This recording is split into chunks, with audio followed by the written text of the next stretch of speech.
உருவத்துல இருக்க தன்னோட பக்தர்களை காக்க உருமாறி வந்து காப்பவள் தான் தேவி ஸ்ரீ கருமாரியம்மன்.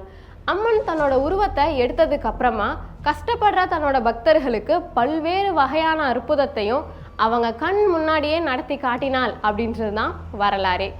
கருமாரியம்மன் ஒரு முறை என்ன பண்றாங்கன்னா சூரிய உலகத்துக்கு போறாங்க.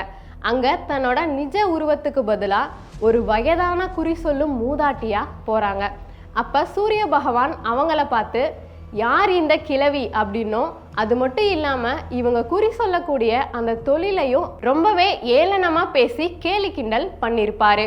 இது அமைதியா அமர்ந்து பார்த்துட்டு இருந்த அந்த மூதாட்டி உருவத்துல இருந்த கருமாரியம்மனும், ஏன் இப்படி என்னோட வயதையும் பொருட்படுத்தாம நான் எதிர்காலத்தை கணித்து சொல்லக்கூடிய என் தொழிலுக்கும் மரியாதை கொடுக்காம இப்படி ஏளனமாக பேசுகிறாயே, இந்த உலகத்துக்கே ஒளி கொடுப்பவன் என்ற ஆணவத்தினால் தானே இப்படி பேசுகிறாய், இப்பொழுதே உன் ஒளியெல்லாம் மங்கி போனால் என்ன செய்வாய் என்று சொல்லி கொண்டிருக்கும் பொழுதே சூரிய பகவானோட ஒளியானது கொஞ்சம் கொஞ்சமா மங்க ஆரம்பிக்குது.